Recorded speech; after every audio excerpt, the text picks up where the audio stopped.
Good afternoon. I'm Barbara D'Agostino, for those that don't know me. And I'm the executive director here. And I just want to remind all of you, because I was reminded to remind you to please silence your phones, because it does get disruptive. And we have some of our directors up here.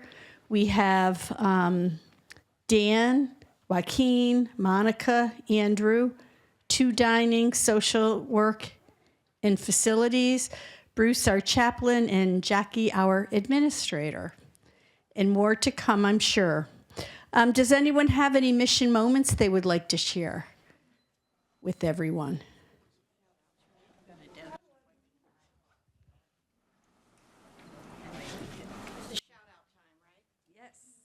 Well, I'd like to give facilities a big shout out. I've had 3 experiences lately that were just handled with such ease and efficiency and promptness that it just made my heart sing, because it took me back to when we lived in a house and it took 10 days to get a phone call back.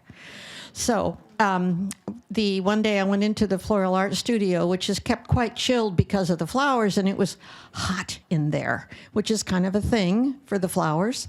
So I marched myself right downstairs, and Andrew was standing at his stand-up display computer, and he turned to me, "Hello, Mrs. Wade," and within 30 seconds he had laid down, he'd turned himself around, picked up his walkie-talkie, and within 5 minutes I had one of the tech guys upstairs taking care of that thermostat.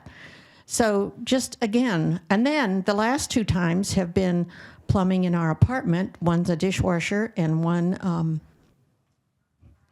the guest room toilet, yes. And because I like to kind of clear my desk before I went to bed, I sent these work hubs requests out in the evening, thinking, well, they'll come tomorrow and that'll be fine. Oh no. Clarence, have you met Clarence yet? Clarence is here at night, and he came up both nights, and within 30 minutes, both problems were solved, and we were laughing and joking about, again, waiting in the outside world to get help. So, thank you, facilities. Thanks, Meredith. I think we all want to thank our snow shovelers who took care of us so nicely during this recent Armageddon. I happened to be in the lobby waiting for a visitor during one of the worst of our storms, and a resident was at the front desk wanting to inquire whether facilities management had gotten his car unshoveled. It was parked in the back parking lot. And so finally, one of the snow shovelers came in to confirm that, yes, he was on the list to have his car shoveled out. And I heard the snow shoveler say that this was the 7th snow car that he had shoveled out that day. That is back-breaking and heart attack-wrenching work. And I just think we want to thank them, and I think we ought to remember them, especially in December when we write our checks for the Employee Appreciation Fund. I think you would all agree. Thank you.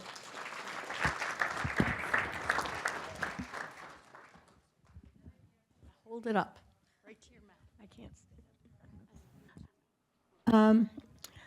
I would just like to thank all the team members who did such a fabulous job last night at the St. Patrick's Day party. It was a wonderful party. We happened to come very early. We didn't mean to, but we did. The room was set up. Everything was ready. It was magic. And I think people had a great time. My husband danced with me for the first time in about 20 years. So that is a success story. But I think they did a wonderful job. So thank you. The pressure's on. Next party. Thank you. Thank you. Anyone else?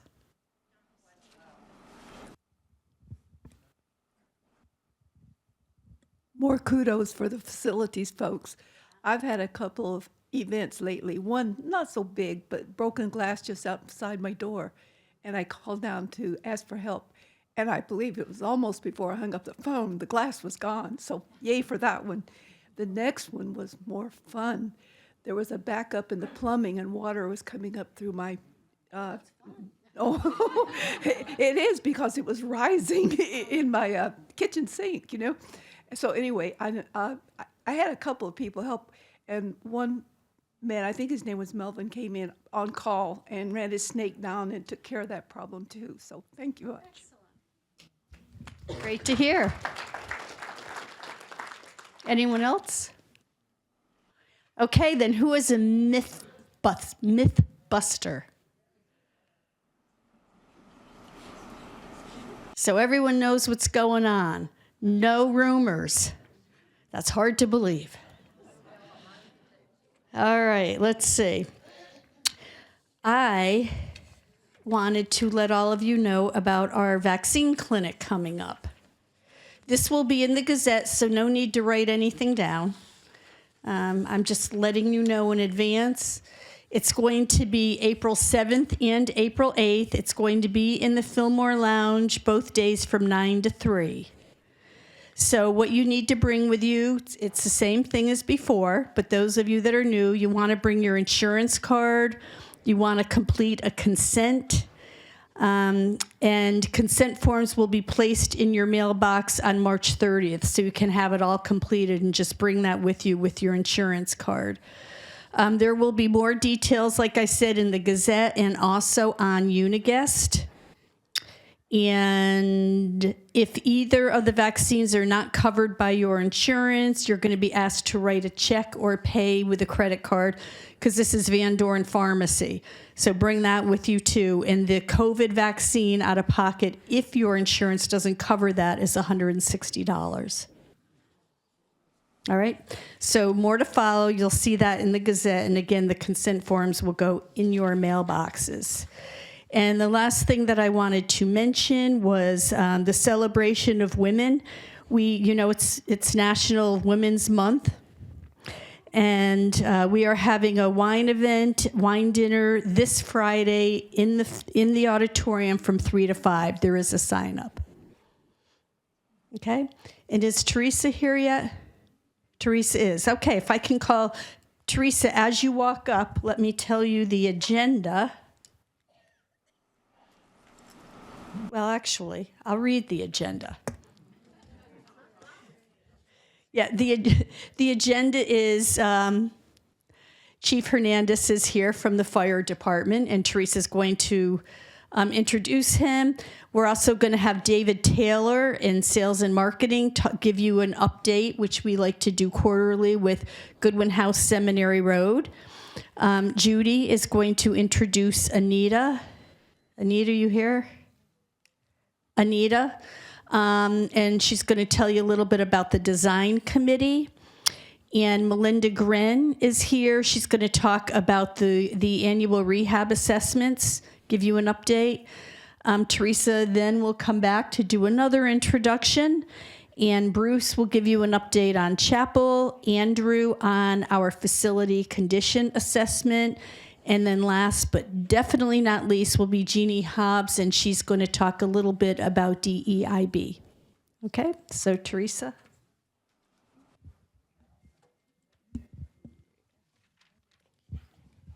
Good afternoon. I'm Teresa Thomas. I'm the Associate Executive Director.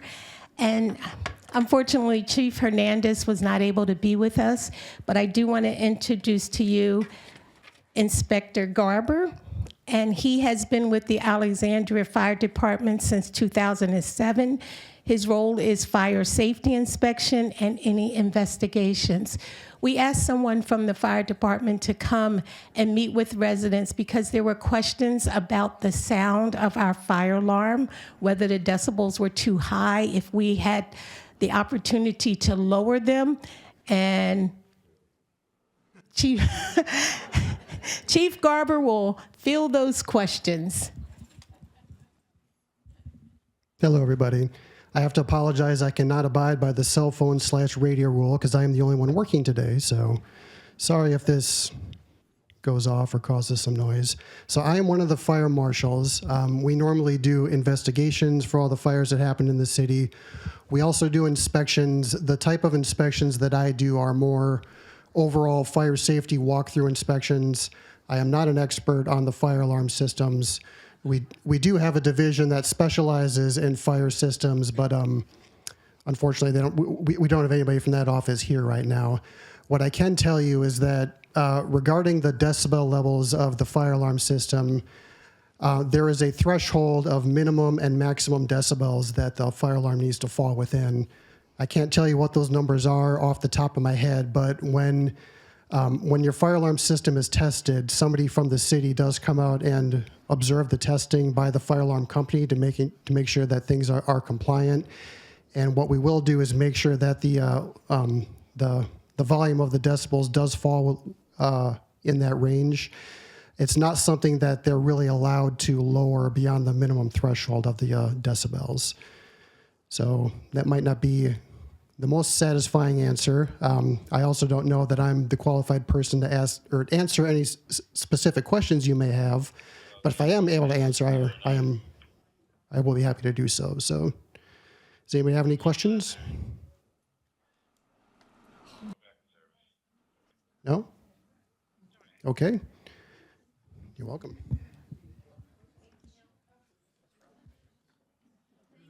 You're welcome. Especially last minute, and you're the only one. Thank you. Oh, wait, you have a question. You have a question.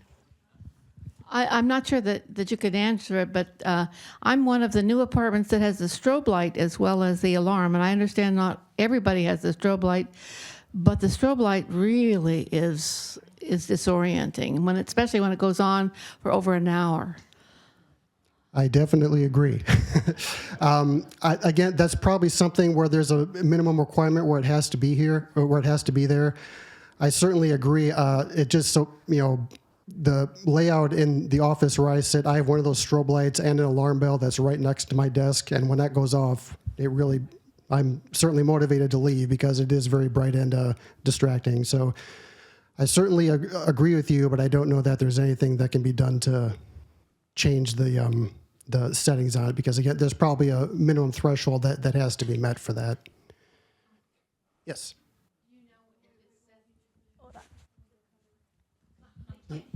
I know, it's fine. Do you know if it's what it's set at now? What is the current setting right now? You say there's a minimum and a maximum. Well, what is it now operating at? Do you know? I don't know off the top of my head. 89 decibels. And 89 is, what is that in relationship to a maximum or a minimum? Like I said, I don't know what the threshold is that it needs to be in, but it is something that they will test for the next time that they come out to monitor the testing. So, Nelson, do you want to jump in to help us with this from the fire department? Mike? This is Mike Welch. He is one of the inspectors that knows more about the fire alarm system than I do. So we had a question about the decibels I explained to them that there's a minimum and maximum threshold I would imagine that the alarm has to sound at, and that it's something that you guys monitor when you come out to do the testing. We have a question right now for what that decibel level is currently, and hopefully we can find out what the range is as well. I think the maximum is between 90 and 110 decibels. 89. That's what Teresa said.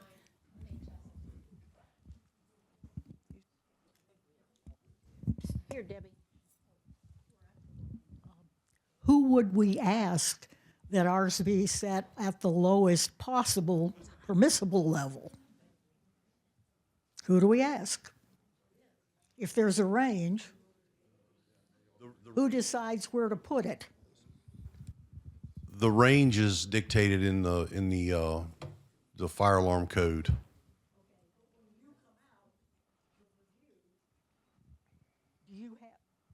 When you come out to review, do you have the authority to change it as long as you stay within the range? Who sets it? Ours might be set at the maximum, and it could be at the minimum. It's usually set when the system is accepted at acceptance testing. Okay. That's when the sound levels, they look at it. So who do we ask to please set it as low as is permissible? That would probably have to go through code administration because they're the ones that are going to dictate how those changes are made. Okay, thank you.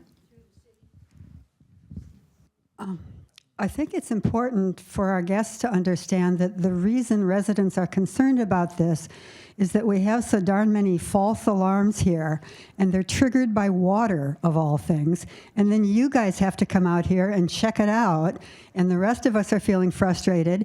And I've heard more residents say that they don't take fire alarms here seriously anymore because of all these false alarms, which tells me we've got a real problem, because if there ever was a fire, we'd all be toast.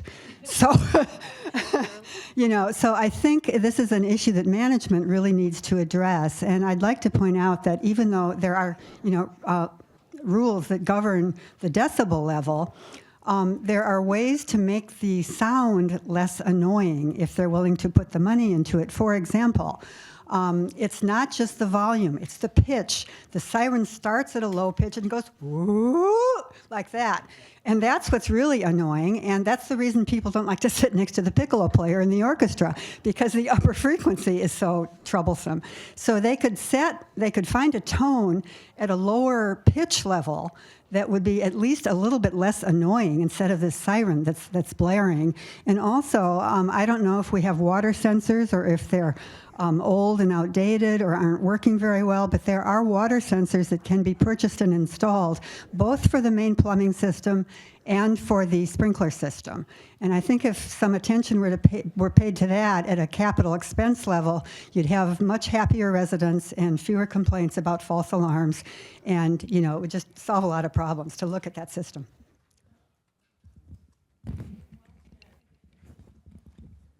I've got a question. What is the most frequent fire hazard that you find on your inspections in a facility of this type?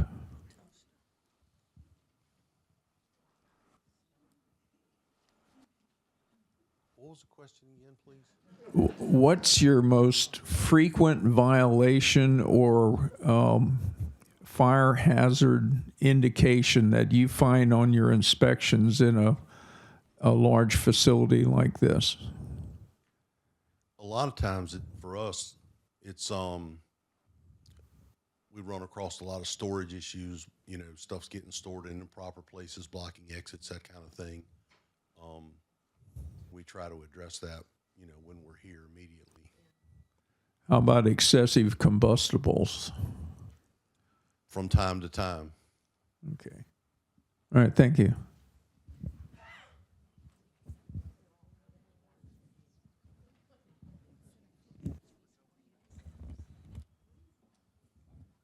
So I'm known as just about the most undiplomatic person in the room. I suggest that you go back to your boss or bosses or whatever and say, please don't send me someplace when the only answer I can give is, I don't know.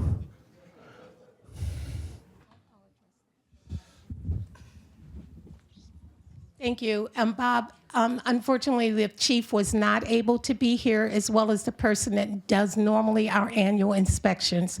He also looks over our fire evacuation plan. And just like all of us, sometimes schedules change. And although they had committed to be here, they were not able to. So we are grateful for the people that could come. And maybe they did not have all of the answers, but we did get some information. Ms. Woods, thank you for your comments. I have made notes to them, and I will follow up with Inspector Furr as well as the fire marshal. Thank you. Thank you guys so much. We really appreciate it. Dave, I saw him somewhere. David Taylor. Summoning David Taylor. Okay. I saw him. Judy, if you want to go while we find David, he was in the hall.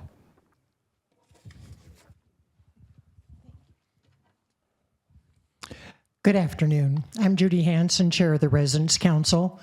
And today you're going to be hearing from Anita Lancaster, who's Chair of our Design Committee. The Design Committee is not a committee of the Standing a standing committee of the resident council. But the design committee is active in our community all the time and will become even more active during the HCM renovations. So we thought it would be useful for you to hear from Anita. Anita, please.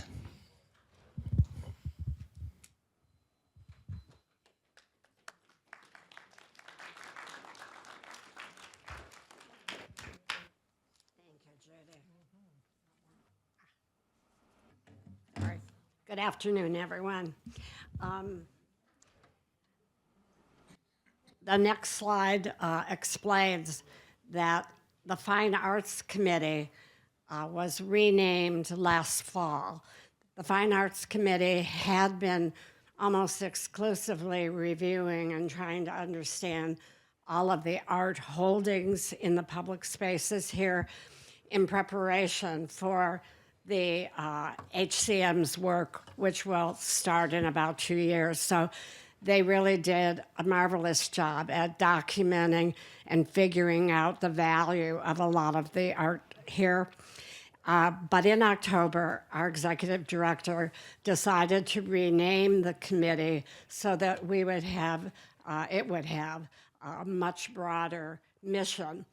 And that mission, under the word design, means the committee would start focusing more on the furniture, carpeting, wallpaper, paint, and that all those changes that fall under HCM, our contractor, that work will be in full swing in about 2 years. But in preparation, we know things in our public spaces can be improved, the appearance, et cetera. So the committee has been focusing on 3 things since last fall. The first, and very time-consuming, is reviewing room by room all the public spaces and trying to document what improvements can be made in the interim until the public spaces are reinvented. So room by room, the people serving on the committee have identified usually very low cost, new paint, refinishing nicks, scrapes on furniture. If you've been in the living room lately, as you enter the living room, there is sort of a kidney-shaped big desk. That desk was terribly scratched. And I noticed last week that it's in mint condition now. Facilities management is responsible for doing the repairs that we're identifying. And occasionally we are replacing things, lampshades that have holes in them. We have 2 new benches outside of the entrance to G1 right now, and they arrived earlier this week. One of the benches that had been there was actually broken. I mean, I was very worried someone might sit down on that bench and it would collapse. So now we're in very good shape on that. This is a long, very detailed project that will probably go on for a year because we have a lot of furniture that can be repainted, refinished. An example would be the piece of furniture that's across from on G1 CVS has been totally repainted. As you head toward the mixing bowl and go down the long hallway, we had a black bench that had nicks and scrapes all over it. And I think that's been completely repainted, I think, in the last week or week and a half by Andrew's people. The second thing the committee's been working on, which will wrap up much quicker than the review of all the public spaces, is a focus on the plants here. We have a wonderful resident, Ann Shine, who takes care of those plants by watering them every week. But we have had some complaints that some of the plants are overgrown, some need to be pruned and trimmed, and the plants are in all different pots, different shapes, different colors that don't match. So the committee, we have a gardening landscape expert that is going to repot all the plants in the public places and in the very near future. And we're in the final stages of selecting new pots for all the plants. So you'll probably see some improvements to the areas with all of our plants within the next couple months. And finally, Barbara asked us to help advise on, as you walk into the main entrance to Goodwin House, the large round table, glass top table in the foyer.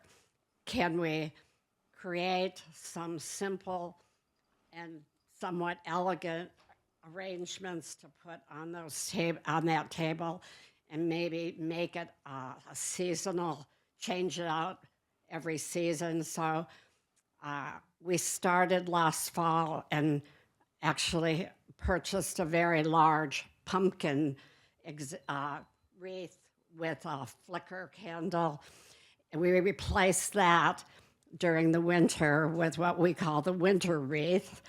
And it has a lovely matching table runner. And now we're on the third version, which is the feather wreath with a flicker candle. So we're working with Barbara to try to change out occasionally what's on that table. So I would say most of the committee's work, though, is focused right now on the review of all the public spaces. And that's keeping all of us pretty busy. And I want to say thanks to Andrew and the maintenance people, that as we make lists and talk about what has to be restained and repainted, that falls on the shoulders of Andrew's staff, and we thank you very much. Okay.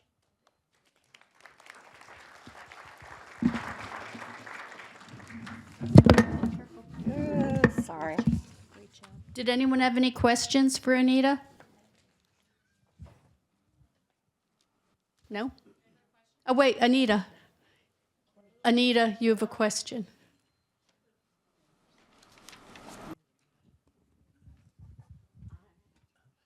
Anita, just a real question. If people have thoughts that they want to share with the committee, do you meet regularly, and can we attend? Is there a way to communicate that in an organized fashion rather than flooding your email? Yes. Did you get that? Not exactly. Okay. We meet regularly. Oh, I'm sorry. Yeah. We meet and welcome anybody who would like to come to the meetings the first Wednesday of every month at 3 o'clock in the Bishop's Room. So feel free, anybody that would like to come and meet with the committee, we'd love to have you. Okay. There's one more. Where? Pardon me?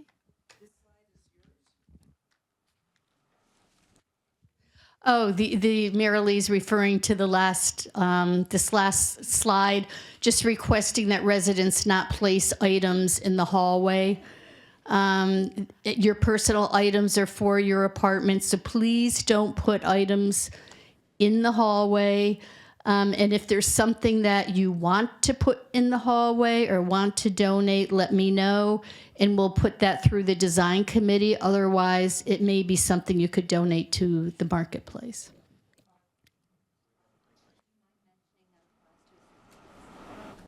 And Jackie wanted me to add that this also applies to assisted living, which is even more important because we can't block hallways. All right. One more question, and then David, we're just about ready for you.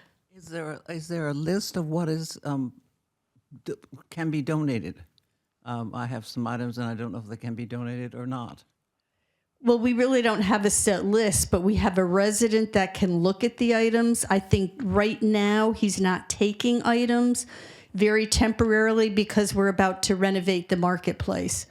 But yeah, he accepts most things that he feels we can sell and make money for the foundation. Who is he? Dick Bennett. Oh. Okay. Dick Bennett. The Dick Bennett. And then David Taylor, sales and marketing. Dit, dit, dit.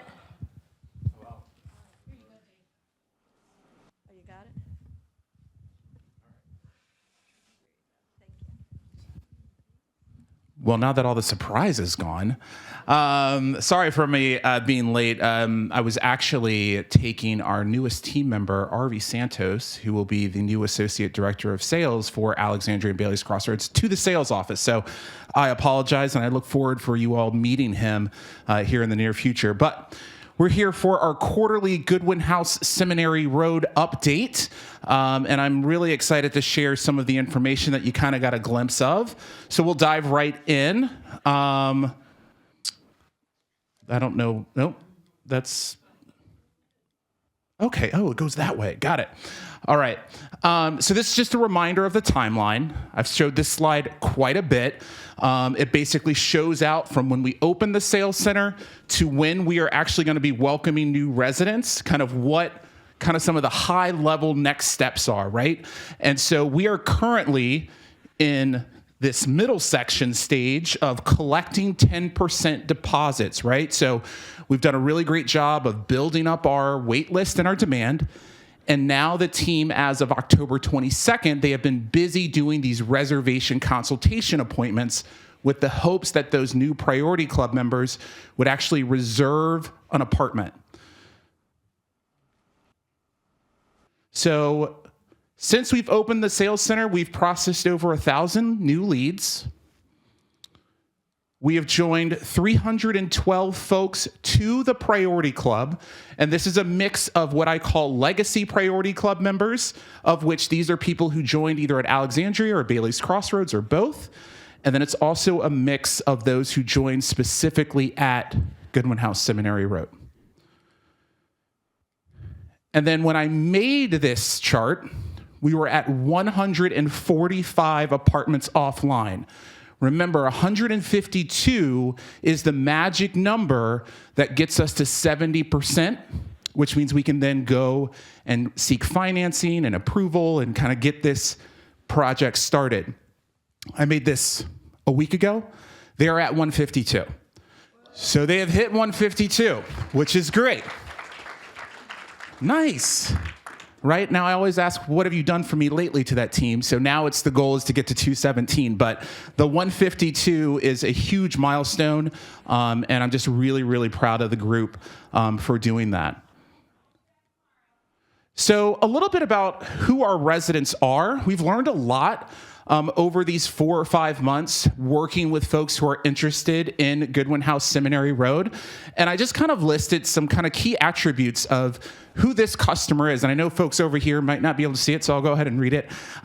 We know that these folks are well-educated, well-traveled, and just individuals with a broad life experience, right? They want to maintain that active level. They want to continue learning new things. They're highly active and intellectually curious, drawn to robust programming and cultural engagement. That's one of the things that we've heard over and over again from them in terms of as we build out the operational plan. They're primarily local to 2 to 5 miles from the community, which is not surprising, right? So most of the folks who are reserving come from Alexandria. It's not surprising. The average age is actually 73 to 75 for those who are actually reserving an apartment. They expect an elevated, hospitality-driven customer experience with exceptional service standards. And that's also not surprising given what our sales center looks like, as well as some of the renderings that you'll see here in just a second. They're diverse in background, thought, and lived experiences. So we're seeing some diversity in a lot of different categories, which is really exciting for the team. So how we're creating the customer experience, obviously the sales center is designed to replicate what they'll experience when they actually move into the community. We've had a lot of positive feedback from how the sales center is designed, so we know that we're headed in the right direction. They also get newsletters that not only talk about what upcoming things they need to be thinking about in terms of the process. But we also have events, activities that they can participate together, because once again, we're trying to build community before we're in community. So they also have a lot of events that they'll eventually be able to attend. They actually have a book club coming up next week. And then they're going to be doing something for Earth Day. And so there's a lot of things that we're doing with the reservist group. We're integrating technology in almost everything that we do, from how they select apartment homes, to seeing renderings, to how they'll eventually get to make their personalization choices. They're going to be a group that's going to be very involved with some technology and communication and how we reach them. And then, of course, our ingrained sales experience. This is how they're able to see not only what's available, but they actually have access to this in their home. So they have the ability to see apartments as they're being sold in real time. They can toggle the building so they can kind of rotate and see different views. It's a really great way to kind of show them what they're going to experience without showing them a building.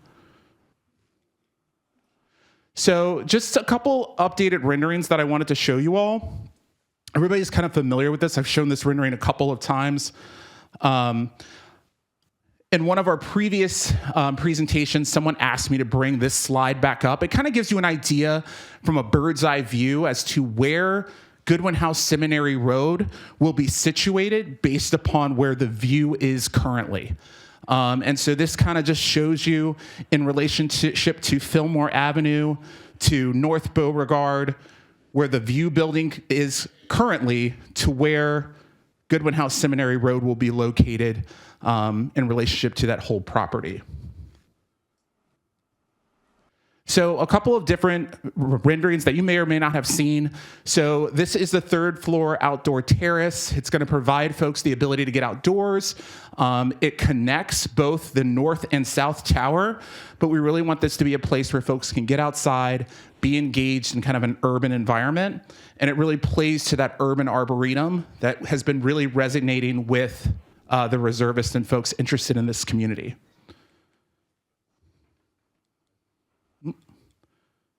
Okay.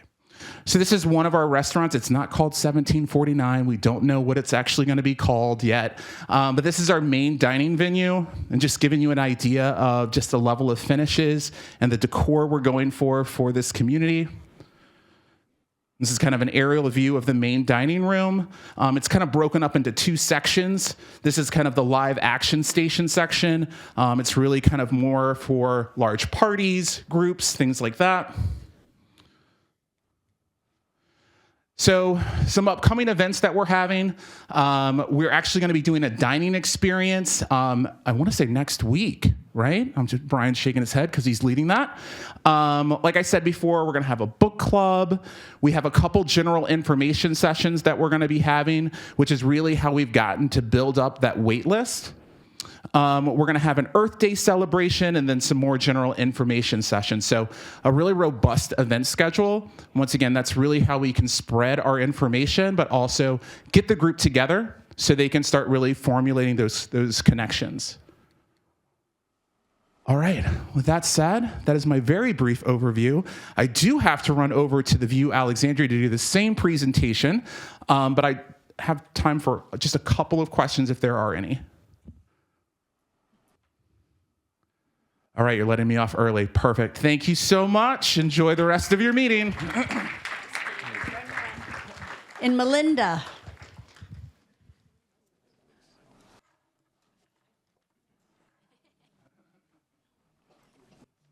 Melinda and Connie.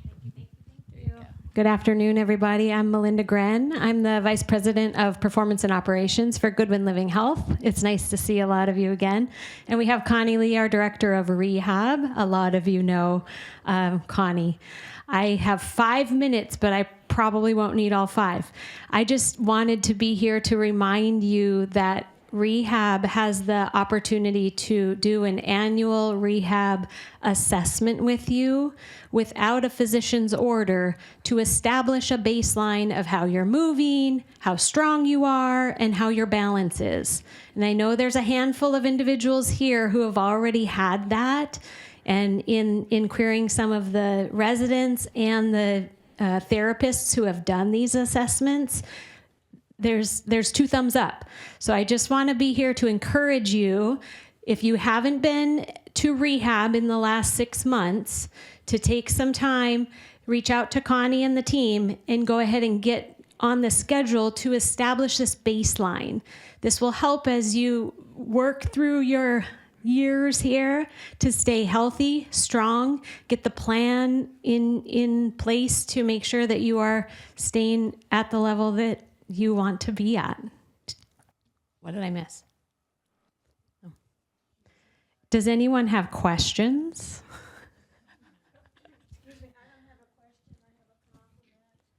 Right now, I'm in physical therapy. Will is my trainer or helper.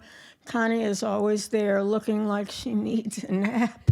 She works too hard. She really does. Connie, you need a nap. I've had other trainers, and everyone there is great, and they're so helpful. They really are. I agree. Thank you for sharing. That is absolutely true. Melinda, how long will this assessment take? About an hour, I would say. There's a little bit of paperwork to fill out ahead of time. Make sure your insurance is set to go. Everything is in good standing order. And I think it's about an hour for the assessment. So Part B for Medicare will cover it? Yes. What about Medicare Advantage? It's by the insurance. We have to check with the Advantage plans and make sure that they approve it. Are there any other items like that that might be worth knowing about in advance? Hurdles? I don't believe so. So first things is for the annual assessment, we like to fill up the form. That form's more like hurdle, like intake form. So you can pick up from rehab, I can print it out for you. Or if you computer savvy, I can email to you. It's a form you can fill like PDF and then email back to me. Once I receive it, I can start scheduling you out for the time. Okay, and you mentioned annual, so we can do this annually or just once? You can do it every year. That's what we'd really like, because then you can kind of see I'm at the same level I was at last year, or I've gotten stronger. We'll go with that. I've gotten stronger and I'm moving better. And so, yeah, we'd love if you're not in therapy at any point, that we'd love that you just come every year and see how you're doing, how you're moving, and how we can guide you to maintain that level. Have you had much of a response to this new program? It's slow on the uptake, which is why I'm here. I really think it's a valuable option for residents, and so I'd love to get more people involved. Thank you. Thank you. I did one of those right after it became known through the Gazette, and it took about 45 minutes. The form is straightforward. You fill it in, send it back. Connie schedules you, and you get a therapist or trainer full-time for 45 minutes and walk you around, checks out a bunch of things. It's well worth doing. Thank you. I didn't plant him. Yes. Just a quick question. Will the information about these assessments be in the Gazette? Yes, we will put it in the Gazette again as a reminder. So what happens after you get assessed? If I'm over here. Hi. Once you get assessed, if you need any work, then you have to go to a doctor to get a script to get the therapy? Not necessarily. It depends again on the insurance. If the therapist establishes that there are some things that could be worked on, they can communicate that with your physician and then likely just go right from there, unless there's a unique insurance issue. Thank you. Mm-hmm. Do you have a dedicated therapist there to assess, or because it's sometimes difficult to get an appointment because so many people are in your program taking physical therapy? So how long is the space between the time you apply for an assessment and when you might actually get one? Yeah, it's a very good question about that. It depends on how busy we are. So we try to assess the people who come here we already notified they have the issue. So we have to treat those patients first. Their first priority. For the wellness assessment, as soon as we are opening available, we'll schedule you in. Yeah, as early as we can, because we do have some waiting list for people they already identified they have a problem. We have to treat them right away. Do you remember if it was a long wait in the past? She thinks maybe it was a week or two generally for those who have experienced that. So I've expended my 5 minutes, but we're okay? Okay. I have another question. If a person doesn't have insurance, and I don't think that means anyone here, but what would this cost in cash? Very good question. Connie knows our private pay rate. Our private pay rate for evaluation is $100, just for a flat out assessment. And that's just for the assessment. Just the assessment. And then if you need work after that, the private pay rate is for an hour, so 240 for 140? an hour. Yeah, 240. Oh, 240. Thank you. All right. Thank you guys for listening. Thank you for your interest, and hopefully you get down to rehab.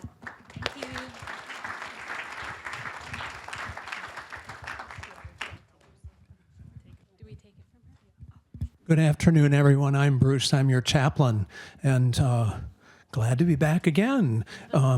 Under the way back with the Mythbusters. I know that some of you were saying, "Oh, he's working too hard." And the first 2 weeks I was back, that was the case. By the third week, I thought, I got to slow down. I could barely make it up the hill. And that day, Barb asked me at lunch, "How are you doing?" I said, "Well, I had a hard time getting up the hill." Next day, I got an email, "What are you doing at 12:45? And I said, "Well, I'm actually over at Alexandria Hospital getting my evaluation for cardiac rehab. But I could be there by 12:30. She said, "Pick up your lunch and meet me in HR." I was being called to the principal's office. And they basically said, "You got to slow down. We love you. We don't want to lose you. You got to slow down." They did a few things. They said, "You're going to ride the van for a couple of weeks." I said, "But I can walk down the hill, right?" It's like, "Well, look, it's outdoors. It's good. It's there. That's therapy too, and it's all downhill." So, okay. So I rode the van for 2 weeks. This week I started walking again, and I've had 3 sessions of cardiac rehab. I go to Alexandria Hospital, and they give me a monitor and run me through a few different things. And I want to say that if anybody thought our administration didn't care about you, I am so fortunate to be able to work here and to have people like my boss and the head of HR watching over me. I know a whole lot of you are anyway, but to be able to specifically address me to make me do what I needed to do because they cared about me, I'm very, very grateful. And I wanted to bust that myth, I guess. So anyway, I start out with that.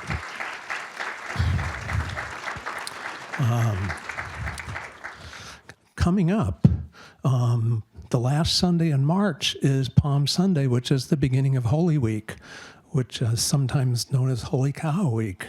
There's so much going on. And the schedule is going to be in your Gazette, but I want to go over just some of the highlights.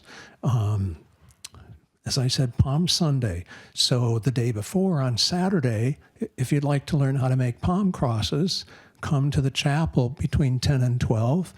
You'll get instruction. We make over 200 of these to provide them to all of our residents in assisted living in the healthcare center, and to have some for the services as well. So it helps to have the volunteers. Palm Sunday, we'll be doing the dramatic reading of the Passion according to St. Matthew. Then on Monday, the 30th, we have our annual Passover Seder. And there is a sign-up sheet. It's in the activities notebook already. We have a limit of 65 folks. We do the ceremonial part here in the auditorium, and then up to 30 people can continue together having dinner in the Arbor Room following that. So sign up if you're planning to come. I go away on Tuesday morning, just for the morning, for the renewal, reaffirmation of clergy vows for our diocese. That'll be at the Iglesia de Santa Maria in St. Falls Church this year. Thursday is Maundy Thursday, or Holy Thursday, and our 11 o'clock service in here will be our regular songs and prayers, but there'll be artwork on the screen. We won't have the service at 3 o'clock in the Richmond that day, because it's the first Thursday of the month, but we will have a 7 o'clock in the chapel, which is a Eucharist, and then we have the stripping of the altar, where all sorts of things get put away, getting ready for Good Friday the next day. I'll be at the National Gallery, as I've been for 38 years or something like that, from 12 to 1, doing a program on Stations of the Cross, and be back here for the 3 o'clock service, where we do the Passion according to John. The offering on Good Friday is always for the Diocese of Jerusalem in the Middle East. This has been going on for 104 years all over the world. The offerings on Good Friday go to them. And so that's one of the things to remember. The Sabbaths, the Sabbath service that would normally be on the first Friday is moved to the second Friday of the month, to April 10th. And then Easter Day, the 5th of April, we have our guest violinist will be joining us for the organ in the chapel and with piano in the auditorium. And you bring bells to ring. Every time we say the word that we're not supposed to say during Lent, begins with an A or an H, depending on which language you use. And we're going to have a special offering. It's been made known to us. Melanie Gray, who came to speak to us about the Lazarus Ministry for our Lenten series, they were going to be out completely of funds within a week. And so our Easter offering, we haven't had an Easter offering specifically in this way, but will be for the Lazarus Ministry. And you'll be able to write checks to Christ Church, Memo, Lazarus Ministry. We hope to be just as generous with this as we have with other offerings that you've been helping with. And the Lenten series does continue next Tuesday. It won't be me, as it is in the brochure, but Lynette Sappy-William Watkins from the Culmore Clinic, who was supposed to come on our Tornado Day, she'll be here next Tuesday. And then my portion will not happen until Earth Day, April 22nd. But you'll be able to be out in the courtyard for all sorts of Earth Day things. And then 4 o'clock in the afternoon that day, we'll conclude our Lenten series during Easter season. But that's okay. I think that's it for now. Oh, no, at this Sunday, Garine Adams, our intern from Virginia Seminary, will be preaching at both services, so please turn out. Thank you. Who's next? Thanks. I wanted to share this beautiful face with you today. You've had notices introducing her, but I wanted to introduce in person Jerusalem, who is our regional transportation manager. I know some of you have stopped by the office to meet her, but I just wanted to welcome her and to have her introduce herself in person. Thank you, Teresa. Good afternoon, all. Well, thank you. So my name is Jerusalem. I have been here for a month, and it's been a great, great journey so far. I got a lot of grace from the resident and from the staff, so I'm grateful to be here. And if you need anything, please let me know. Do not hesitate. You know where the office is, or I working on to get a business card so you can have my cell phone, and I'll be happy to answer any questions you may have. But thank you for welcoming me, and I'm so glad to be here.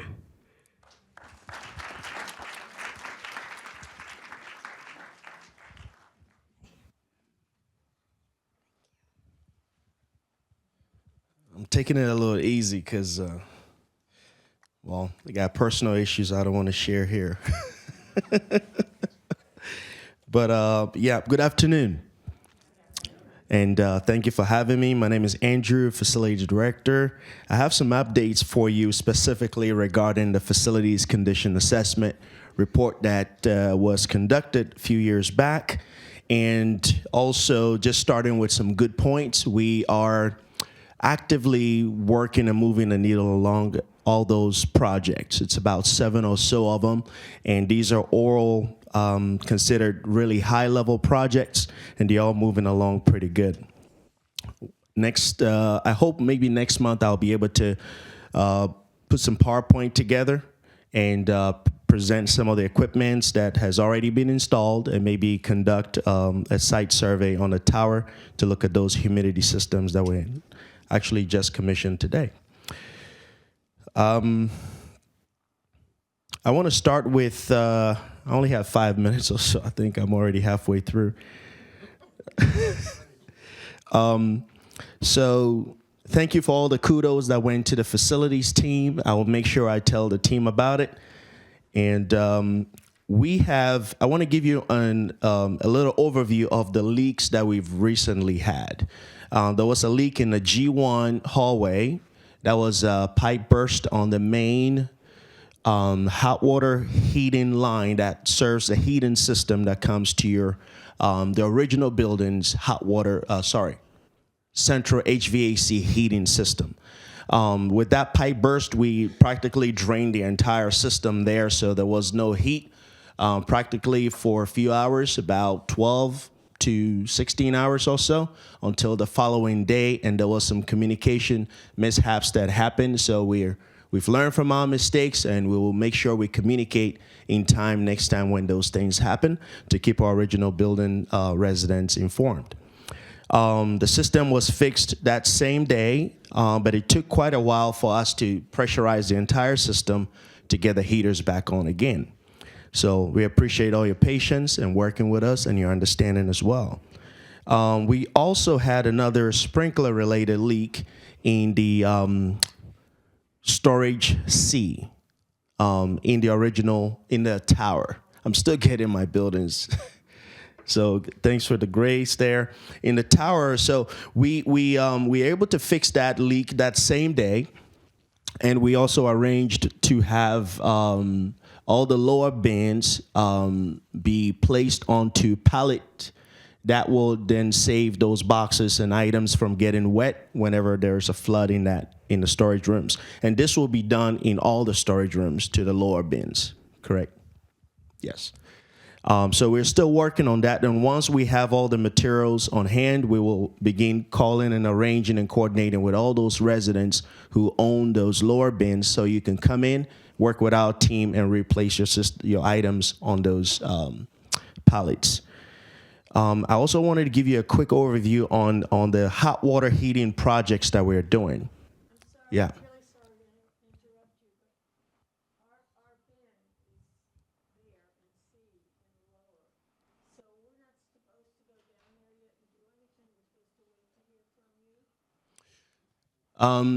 Yes, in relation to the pallets that we're going to be providing, she was asking if she can still go down to the storage, and does she need to contact us?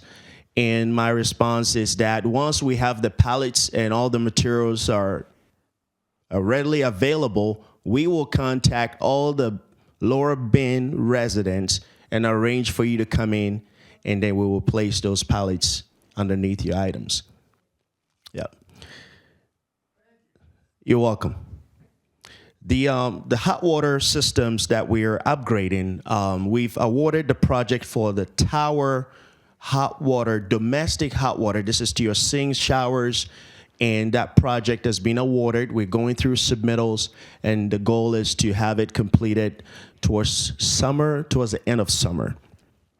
This project, in tandem with the original building, it's a little different. We're not replacing the heating boilers over here, but we are replacing a system that actually mixes the cold and hot water, tempers it down for domestic use. And all the pipe-ins that were pointed out in the FCA report are all included in this project. So it's a very complex project, and the contractor and the design team have spent weeks here trying to identify. First of all, we shared a report of all your hot water related work orders that has been submitted in the last 3 years. We took that and we've been able to create an analysis out of that to determine where the pain points are. So this is a very intense and a complex project. And the goal is to address all the hot water delay issues that we've been experiencing in the building. It's a lot more, it's heavy on design work first before we can go into implementation. So it's taken a lot longer in the field study and the investigation work that we actually than what we anticipated. So just bear with us, and once we have all the design ready, we'll get into permitting and then award the contract, and we'll begin construction on that. But that's the goal, is to really improve the reliability of the system, improve the delayed hot water system. And this project also includes, for the original building, installing or replacing the existing isolation valves so that when there's a shutdown, we are not shutting the entire building down. We can now shut it down based on the risers. You're welcome. So we do hear what the complaints are, and we do take them seriously. And the FCA report is a big help that give us the pedestal to be able to conduct all these projects and get them in motion. I know I'm over my 5 minutes. I want to highlight on this real quickly. I'm not the fire marshal that was here, but there is a project that is in relation to that, and there was a question in the back that I think this may help to address a little bit. We are starting beginning on the 23rd, the week of the 23rd of this month. We are replacing the original building main fire pump system. It was pointed out through the FCA report as well. And this is a key project because it is a permitted replacement that includes the control panel system. And in this project, it's going to go through a code review. And this will be a good time for us to actually address the decibels of the fire alarm system. So it is related to this project. So we will be able to touch on that fire alarm, strobes and the horns and all of that. It will be a good time for us to actually insert it into this project and have it reviewed during the code requirements. And also there was a question on how often, what are the frequent issues that the fire department is seeing or the marshal is seeing with facilities like this. We do conduct annual fire inspections. We do quarterly inspections. And during these inspections, we receive the reports of all the deficiencies, and we have a limited time within which we must complete all those repairs and call the fire marshal and the vendor back in here for a group inspection to make sure it passes again. That's why sometimes you hear multiple notifications going out saying we're going to be doing a fire inspection again. We're going to be turning the fire system back on. Sometimes we're making these repairs and we're doing multiple reinspection of the system. So once we get the decibels tweaked a little bit to the right levels and we get all those deficiencies repaired, there should be less and less of the fire marshals coming on this campus here. So that brings me to the end of my update. If there isn't any questions, or if there are, you can email me directly or call me, and I'll try my best to address those questions.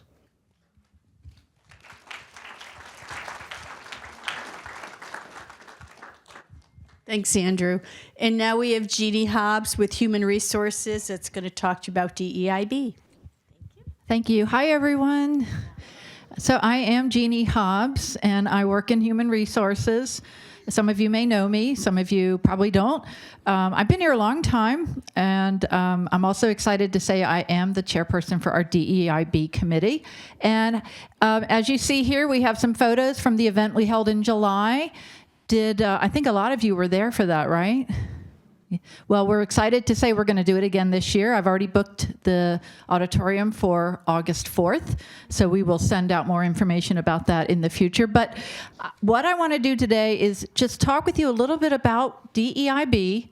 And maybe Allison would want to come up too. I don't know if she'd like to. She's also on our committee. Thank you. I have to leave in 2 minutes. Okay, then you just stay where you are. That's fine, or whatever you want to do. Everyone. But you know, everybody knows Allison, right? She's on the committee too, and we really appreciate her input. She's really great. So DEIB, what we do, one of the things we do, and if Marilee or Jenny is advancing slide, thank you very much. So here we have diversity, equity, inclusion, belonging. We like to make sure that we're bringing forth some education. That's really our goal. We want to educate about topics related to diversity, equity, inclusion, belonging to help everybody understand what this is about. Diversity is about many different things. It's not just about the physical appearance that you see or, you know, the countries where we come from, which, by the way, our team members come from over 80 countries. Isn't that amazing? And that's only with, and that is across all of our campuses. But that's only 70% of people telling us where they're from. We like to have that information just for this purpose. We don't do anything else with it. But we just like to know that. But I'm digressing, I apologize. But we like to talk about all of the different ways that we are diverse. We also like to talk about equity. And I have a great visual for equity, which I didn't include here, but imagine 3 children trying to watch a baseball game. One of them is in a wheelchair. One of them is about this tall. The fence is this tall. And the other one is this tall. So this person can see over that fence, but these other 2 can't, and they need help, right? Well, equity is about giving them the help they need to see that ball game. So a simple little box may help one of them see the game, but the other person may not. And I know I'm not describing this well. Forgive me for that. But equity is about meeting the person where they are, giving them the resources they need to reach the potential that they're going for. And so think about promotions. In 2024 and 2025, Goodwin Living was proud to promote over 100 team members within the organization. So people moving from dining services, thank you, Dan and Joaquin, to front desk, reception desk, nursing, environmental services, and et cetera. Across all of our campuses, we saw over 100 promotions. And Goodwin Living provides the resources for team members to get there. And I saw Trish here earlier. I don't know if she's still here, but Trish Pavlitz, who is our senior HR director, she has a program that she helps team members to reach their goals. Inclusion. We like to talk about inclusion. We want to be a place of inclusion. And one of the things that is happening here is we do have volunteers who come to Goodwin Living, to all of our campuses. And I believe we might have some of you who are mentors to those volunteers. Is that right? Maybe. Okay, I know there's a few. So trying to bring people in and to help them understand what Goodwin Living is about and to include them, right? And then belonging, I like to call this our ultimate goal. And one of the core values that Goodwin Living has is community. It's number 4 on our statement, which, by the way, it's up at the front desk, reception desk. There is a poster that has our values. Number 4 is community. We want to be a place of welcome and belonging. And so we hope that the work that we do is helping everybody to feel like they belong. I always like to help new team members when they come explain to them. First, I start with what it costs to live here. And I don't know exactly what it costs to live here, but I know it's a lot of money, and you all have worked really hard to get there, to do that. And would you want to live in a place where you have spent your hard-earned money and where you live, what you call your home? Would you want to live in a place where you didn't feel like you belonged? And the answer is probably no, right? You want to be in a place where you feel like you belong. And so that's what we're trying to achieve, okay? So we do a lot of different things. We have Friday Thoughts that, since 2020, Teresa started those many years ago. We've put out over 80 different Friday Thoughts articles. Hopefully you're getting those, reading those.